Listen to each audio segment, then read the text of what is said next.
Guys, we're going to start with stimulus today. We've had those attempts at unanimous consent in the House fail early this morning, which means the House is going to try this a different way on Monday. Eamon Javers has more. Hey, Eamon. Yeah, that's right, Carl. We saw that just within the past hour. Nancy Pelosi here trying to call the president's bluff. You remember that the president said he was upset with this relief bill because the amount of money going to individuals at $600 was too small. He said he wanted $2,000.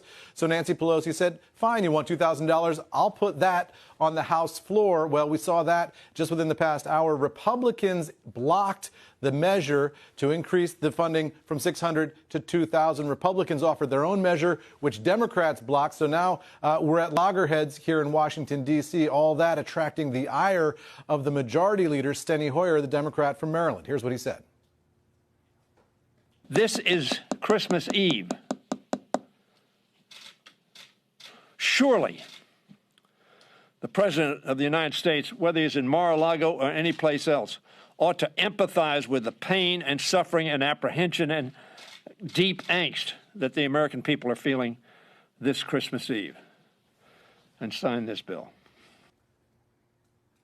So really not clear now, Carl, where we're going to go in terms of the negotiations. Nancy Pelosi, as you mentioned, suggests that she is going to force a vote on this next week. That is a recorded vote where every member has to stand up and say whether they support it or not. That puts Republicans in a tough position. They don't want to increase the amount of funding to $2,000, but the president says that's what he wants, and it's a key element of his objection to this bill overall. So whether or not that happens is anybody's guess at this point. There's still a possibility that the president simply backs down and allows the bill to go through and says he'll sign it. That's one scenario here, but we're in sort of uncharted waters here, guys. Back over to you. Right. Eamon, when you look at the defense bill and the Senate Armed Services Chair saying things like this should be signed the way it has been for the past 59 years, is consensus that that veto will be overridden? Yeah, it is. And that streak of so many years is so important to members of Congress. That's one of the last remaining bipartisan things in Washington. That defense bill gets done every year.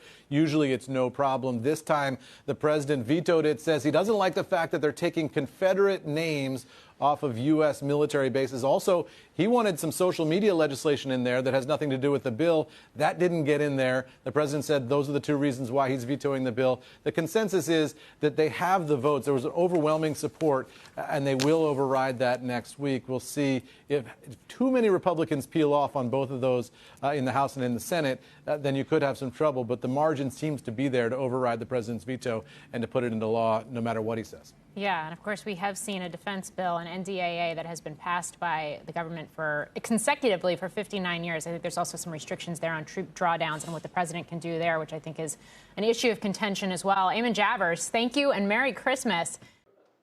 Shepard Smith here. Thanks for watching CNBC on YouTube.